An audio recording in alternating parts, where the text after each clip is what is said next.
Ég ætla að kynna næst til leiks hana Sædísi Alexíu Sigurmundsdóttur sem heilsu- og öryggistjóri hjá Elkem. Hún hingað mætt með erindið "Það mætir enginn til vinnu og ætlar að slasa sig eða valda öðrum skaða". Mikilvægi þess að bregðast rétt við og læra af mistökum. Vertu velkomin Sædís.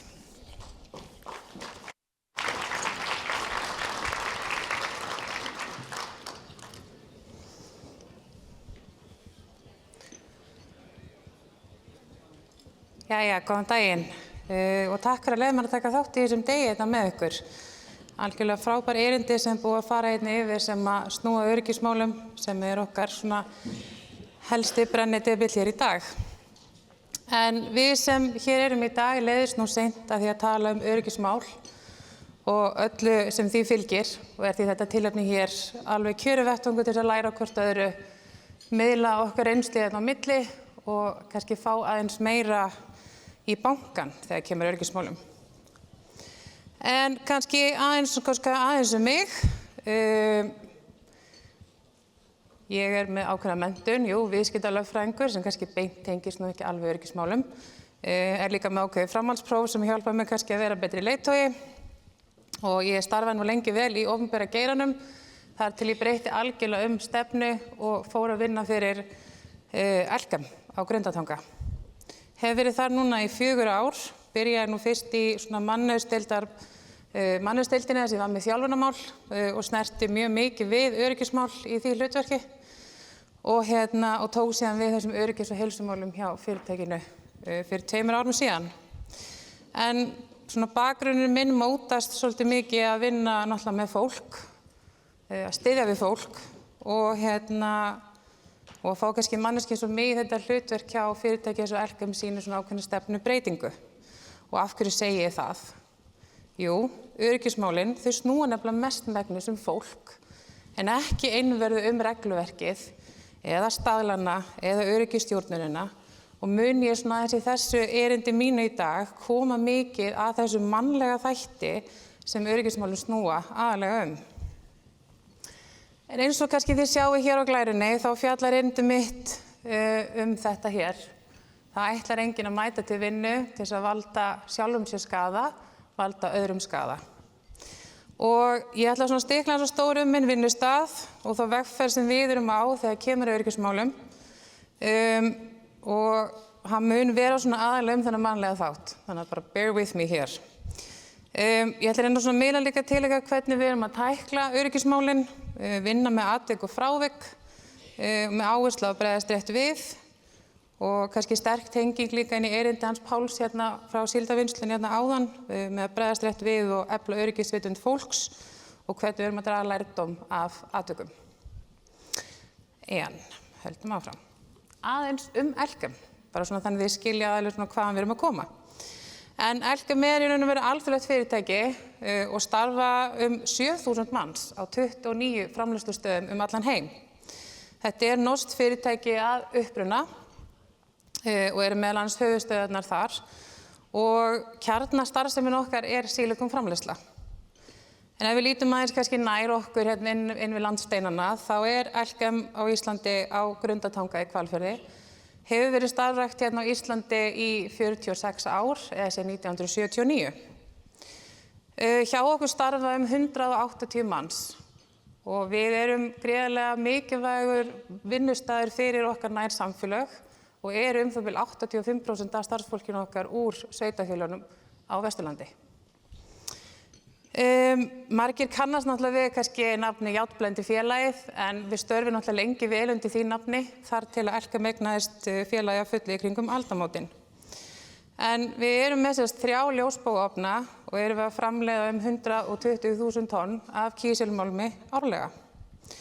Kannski svona skemmtilegt alltaf að segja fyrir því að ofnarnir okkar ber allir nöfn, kvenmannsnöfn. Það Auður sem var fyrsti ofnin okkar, átti að gera okkur voða rík.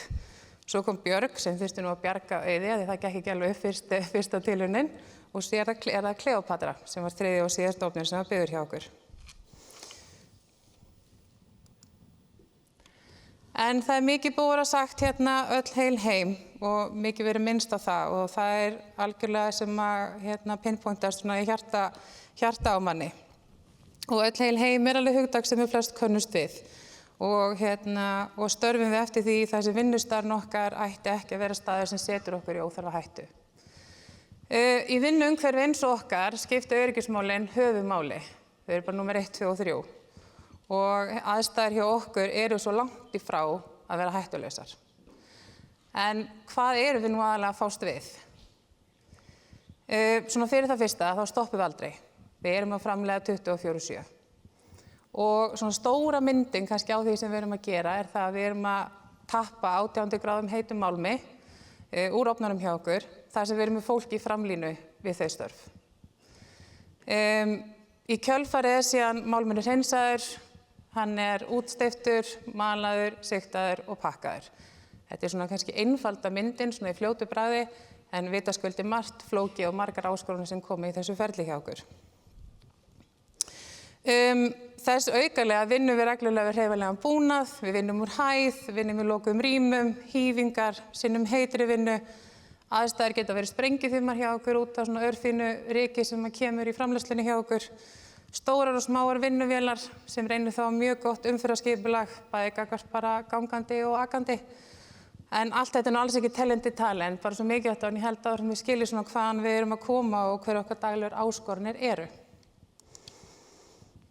En það hefur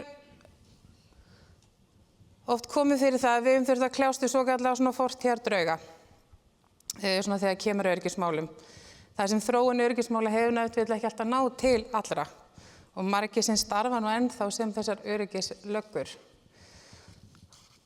Og eins og kannski þessi mynd upp á skjávarpanum sýnir glögglega að það náttúrulega ekki alltaf svo auðvelt að breyta venjum og viðhorfi fólks. En ég lít svona engu síður á þetta sem fortíð, en það bara samt svo mikilvægt að allir skilji hvaðan við erum að koma og af hverju við erum að reyna að breyta, eða hverju við erum að reyna að breyta þegar kemur að öryggismálum. En ég segi þetta samt bara svona almennt, því að ég held að þetta ekkert endilega bara við Elkem. Þetta svona áalveg við okkur öll og ég vona að þið hann svona finni þessa fortíð og svo þessa framtíð. Og ég held allir að heyrt setninguna öryggislöggan mætt á svæðið, allir mjög varir sig, löggan mætt þess að finna einhverja einstaklinga sem að brjóta einhverja reglur, ekki fylgja settu verklagi og svo framvegis. En eins og kannski fortíðin segir okkur líka að í öllum greiningum og niðurstöðum og helst orsökum slysa og frávika þá var eiginlega alltaf niðurstaðan rakin til fólks, einhver sem gerir mistök. Og rótarorsökin því bara sem mannlegi þáttur.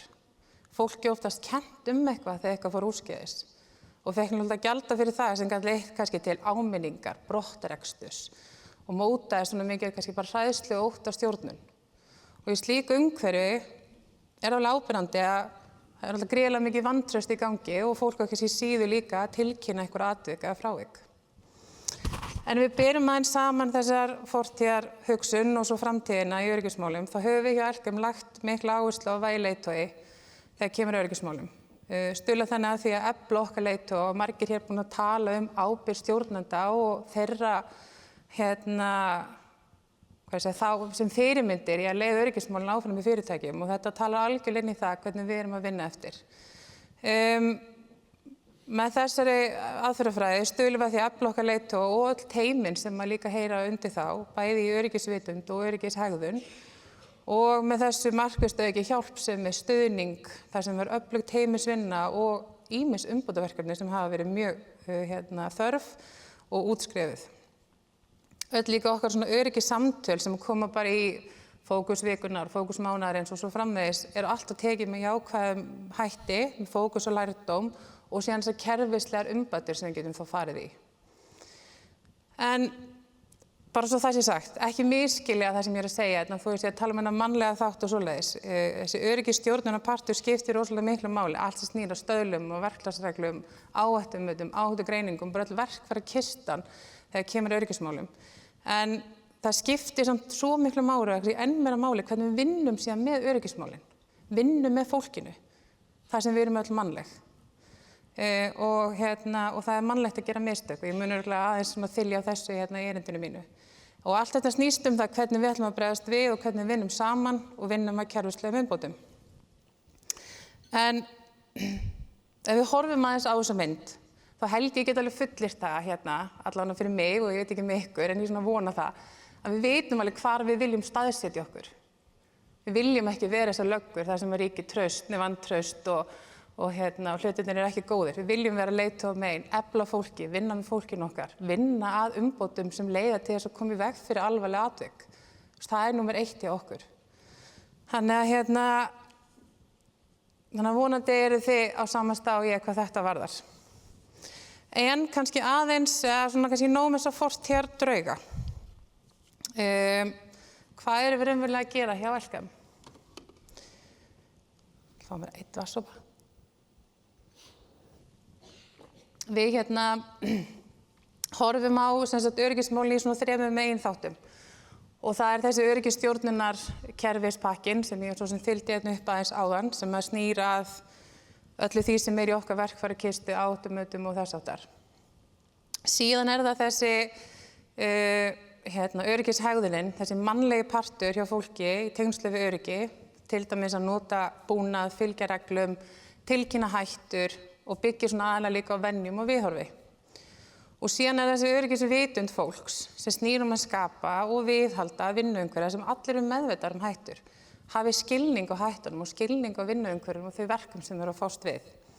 Forgangsraða heilsu og öryggi umfram allt og í svona vinnuumhverfi hafa alveg niðurstöðu sýnt að slysatíðni lækkar, betri framleiðni verður til staðar og ánægðara starfsfólk einnig. En hvernig vinnum við með þessa þætti? Þá kannski kemur að erindinu mínu, basically. En það í raun og veru hopp og ég veit ekki hvort þið hafi heyrt hopp. En ef þið hafi heyrt það, þá vona ég innilega að þið séu að nota það. Ef ekki, þá hef ég væntingar til þess að þið labbi hér og hérna út í dag og þið byrja að googla. Og það endalaust efni til þetta, góð bók til þess að lesa og bara ótrúlega mikið af efni. Og þetta allan markmið mitt hér í daginn og að miðla þannig til ykkar að sannfæra ykkur og selja ykkur þessa hugmynd hér. En hopp ákveðin nálgun í öryggismálum sem við höfum tileinkað okkur. Og hún byggir á þessum 5 meginreglum sem þið sjáu hér fyrir aftan mig. Og ég ætla svona aðeins að kafa djúpt úr hverju eina með ykkur. En það sem við kannski finnum strax fyrir með bara þessari áherslu að við erum að skapa öruggara vinnuumhverfi. Og svona meðvitaðra vinnuumhverfi sem að efla líka öryggisvitund hjá fólki. Við erum að vinna með fyrirbyggjandi verkefni, við erum að leiða umbætur og á sama tíma erum að finna fyrir gríðarlega aukinni ánægju og bara trausti svona þvert yfir starfsemina hjá okkur. Og þetta sýnir okkur að þetta að virka og að við séum á réttri vegferð. Og það svo mikilvægt líka hér að átta sig á því að þetta ekki eitthvað innleiðingarferli. Þetta breyting á öryggismenningu og nálgun þar. Þannig að þetta verkefni per se hefur ekki eitthvað endi. Þetta kúltúrbreyting. Þannig að fara að staða eitthvað svona innleiðingarferli með svona ekki raunhæft. Þetta bara algjörlega viðsnúningur. Og þetta í raun og veru að við erum búin að tala ábyrgð stjórnenda. Þetta bara skýr forgangsröðun hjá stjórnendum Elkem hvernig við erum að vinna með þessa þætti. Og það hjálpar vissulega. En ef við förum aðeins yfir þessar meginreglur og fyrir hvað þær standa, að þá númer 1 viðurkennum við að það gera allir mistök. Og við vitum að það ætlar enginn að gera mistök viljandi. Og á sama tíma eins og kemur í heitinu og erindinu mínu, það mætir hingað enginn til vinnu til að slasa sig eða valda öðrum skaða. Við erum mannleg og það eðlilegt að við gerum mistök. Og það svo mikilvægt leið og við horfumst í augu við þennan raunveruleika, þá hjálpar það okkur að tækla málin með öðrum hætti. Og ég held að getum öll fullyrt að við erum samviskusöm og við eyðum okkar mesta tíma í að framkvæma okkar vinnu vel og með öruggum hætti. Við erum þjálfuð í okkar starfi, við lærum að atvikum og líka gegnum bara okkar reynslu. En við gerum mistök. Við erum ekki 100% allan tíman sem við erum í vinnunni, stundum heldur ekki heima hjá okkur, sko.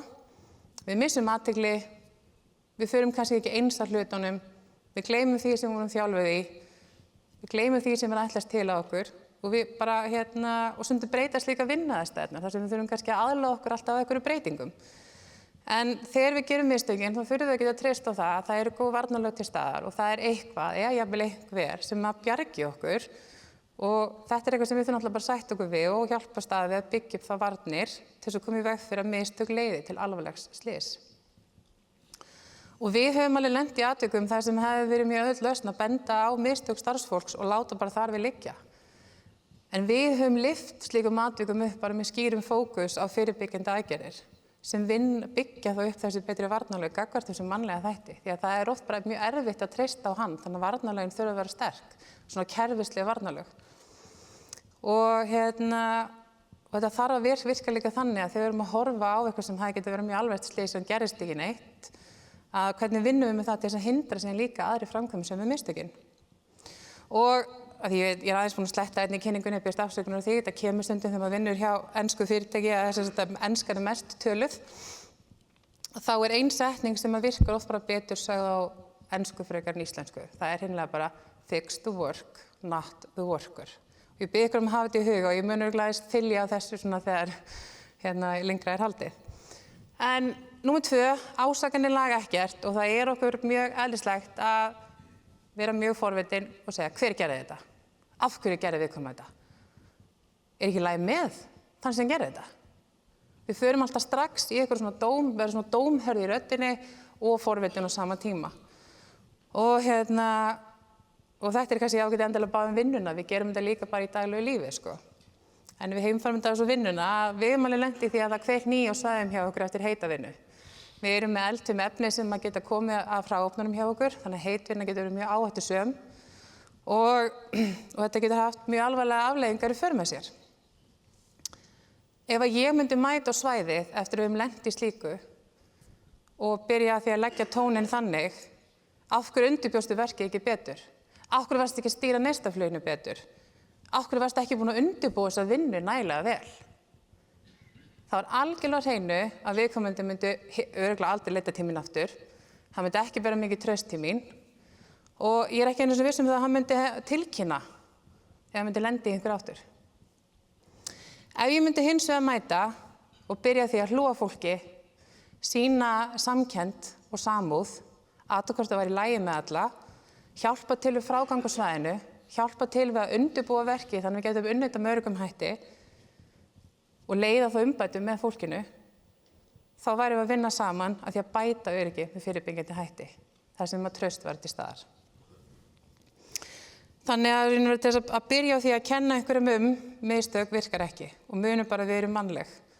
Hugsum líka hversu oft þú sem einstaklingur gerir mistök og hvernig þú vilt aðrir komi fram við þig. Þetta svona pinkaðu svo bóðurinn 10. Komdu fram við aðra þess vilt aðrir komi fram við þig. Og maður þarf að taka þetta bara svolítið sem hvatningu áfram í garð annarra. Og við vitum alveg þegar við gerum mistök, þá erum við að taka ábyrgðina, við erum að taka nær okkur. Og ég held líka bara oft að við erum sjálfum okkur verst þegar kemur að slíku. Og það bara alveg nóg heldur en einhver aðri síðan að kenna mann Og hættan náttúrulega, ef við verum að halda ásökunum uppi, þá eru meiri líkur á að atvik sé ekki tilkynnt og starfsfólk fer að fela hluti af hræðslu og vantrausti. Og en í stað þess að kenna öðrum getum við hjálpað til við að greina hvað fór úrskeiðis til þess að leiða umbætur. Aftur, fix the work, not the worker.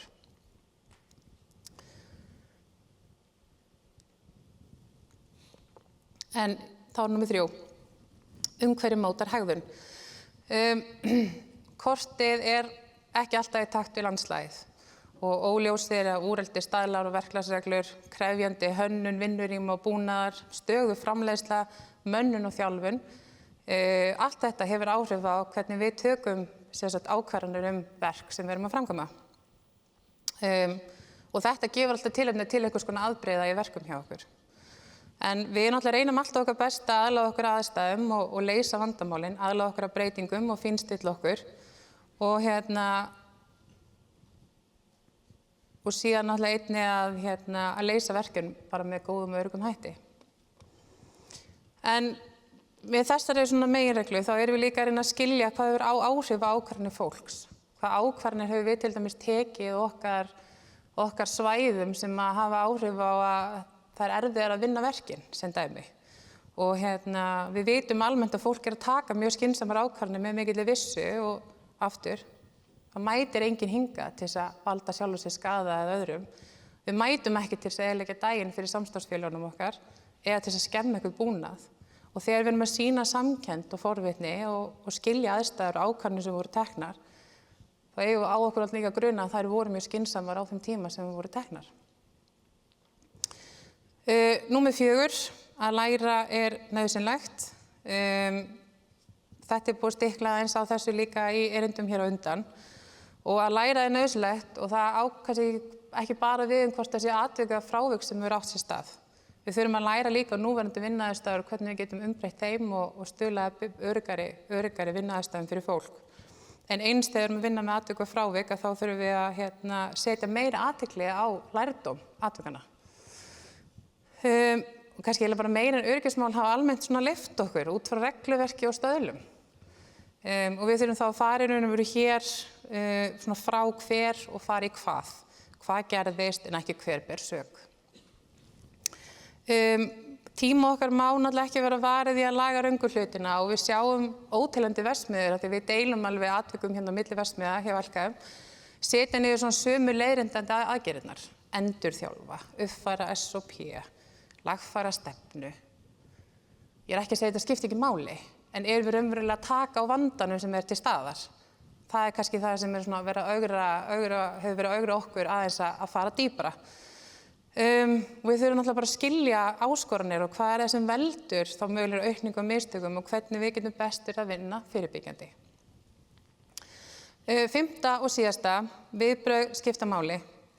Viðbrögð eru mikilvæg þar sem við eigum það til að bregðast við og framkvæma áður en málið skoðað í heild sinni. Og ég kom aðeins inn á þetta áðan í að vera svolítið dómharður þegar maður mætir og hvernig maður ber sig að og hvernig maður varpar spurningum fram og tekur utan fólk sem hefur lent í einhverju.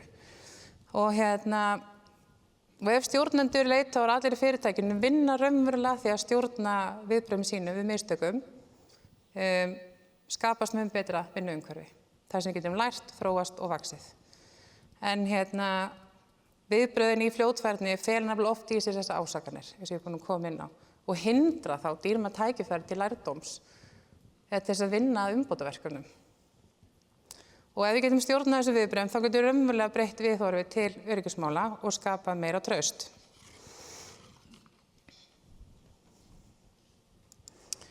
En kannski bara smá samantekt, af því að ég er búin að vera að þylja þessu upp hvað þessar meginreglur fjalla og hvernig við vinnum með þær. En síðastliðin 2 ár þá höfum við náð miklum árangri á mörgum sviðum sem tengjast beint þessari hoppnálgun. Og kannski bara stikla á stórum atriðunum til þess að geta miðlað einhverju góðu fram. Við erum með gríðarlega öfluga þátttöku starfsfólks bara á öllum einingum hjá okkur sem að leiða umbætur. Við erum með bæði hugmyndir frá starfsfólki sem hafa verið útskrifað með áherslu á bæði lækkun á kostnaði og aukið öryggi. Við erum með markvissa þátttöku starfsfólks í öllum einingum í bara teymisvinnu sem við erum með í hverju framleiðslueiningu hjá okkur. Kallum það CPM-vinna og það alveg hálfsmánalegi fundir með teymum þar sem við erum bara að leiða umbætur. Áhersla lögð á ábyrgð leiðtoga og starfsfólks, hæfni þeirra í að taka erfiðar ákvarðanir til að skapa öruggari vinnuaðstæður. Og við erum að sjá hér núna gríðarlega mikið frumkvæði aukast í að leiða breytingar á sínu vinnusvæðum. Við leggjum mikla áherslu á jákvæð og leiðbeinandi eða uppbyggileg samtöl og við erum að sjá það raungerast þar sem við sjáum líka trausti þvert á starfsemina að lyftast upp. Ég myndi segja að það sé líka bara viðsnúningur þegar kemur að öryggismálum hjá okkur þar sem að það bera allir ábyrgð og það finna allir sína ábyrgð þegar kemur að öryggismálum og allir taka þátt í að gera vinnuaðstæður betri og leiða umbætur. Og í frávikum og allir umræðum rótar orsakir þá höfum við algjörlega fært þennan mannlega part bara út fyrir þá umræðefni. Það er bara fix the work, not the worker. Ég var bara til dæmis, þetta kemur alltaf upp í okkur, þetta er fyrsta sem poppar upp þegar við erum að ræða ykkur atvik. Við vorum að taka fyrir í öryggissamtali í gær, bara til þess að varpa smá dæmisögu fram hífingar. Lentum inn á mjög alvarlegu atviki hjá okkur sem betur fyrir voru slasaði stengin. En við áttum myndband af þessu, við vorum að ræða þetta og fara yfir þetta og þá kemur einum, hver er þetta? Einlæg forvitni að fá að vita hver þetta var. til þess að, þú veist, sjá hver það var sem gerði mistökin. En það sem raunverulega skiptir máli hvað þetta myndband var að kenna okkur og kenna líka þessu viðkomandi starfsmanni. Þannig að maður fór alveg, maður þarf alltaf stanslaust að vera að þylja þetta upp fyrir fólki. Og þetta er greiðlega mikilvægt að við höldum þessu alveg á lofti. En eins og ég sagði í byrjun að þetta er vegferð, þetta er ekki innleiðingarfasi, þetta er bara breyting á öryggismenningunni hjá okkur. Og við erum langt frá því að vera fullkomin hér, bara svo það sé algjörlega sagt. Og við lendum alveg oft á vegg þar sem við þurfum að kljást við erfiðar áskoranir. En við stöldrum sem betur fyrir ekki lengi þar og vinnum okkur alltaf í gegnum slíkar aðstæður. En þetta er samt breyting til eins betra og það er það sem við finnum verulega fyrir. Okkar tími og fjármunir þurfa alveg skýra forgangsröðun og við notum alveg lærdóm úr alvarlegum atvikum hjá okkur eða öðrum til þess að aðstoða okkur í að rýna í breytingar til þess að koma í veg fyrir banaslys eða alvarlega varanlegan skaða. Ef okkar allir tími fer í því að fókusa á snúna ökkla, þá værum við ekki að draga úr áhættunni hjá okkur. Þannig að sérstaklega þeim sem geta valdið varanlegum skaða. Þannig að við þurfum alveg að velja hvar fókusun okkar liggur. En svona til þess að enda þetta, þá er það líka alveg svona mantra mín að ég ætla aldrei í mínu hlutverki að þurfa að taka upp símann eða fara heim til fólks. Hvort sem það barn einhvers, móðir, foreldri eða eitthvað slíkt og tilkynna þeim að þeirra nákominn hafi látist í vinnu hjá okkur eða fengið varanlegan skaða. Ég ætla aldrei að þurfa þess. Sem sýnir það bara hvað öryggismál þurfa að vera sterk og vera með góða stjórnendur og leiðtoga sem eru með þetta alveg í forgangsröðun. Og við þurfum að besta öryggismál morgundagsins og snýst þetta allt þátttöku starfsfólks, traust, breytingu hugafar og venjum og hvernig við nálgumst fólk. Takk fyrir.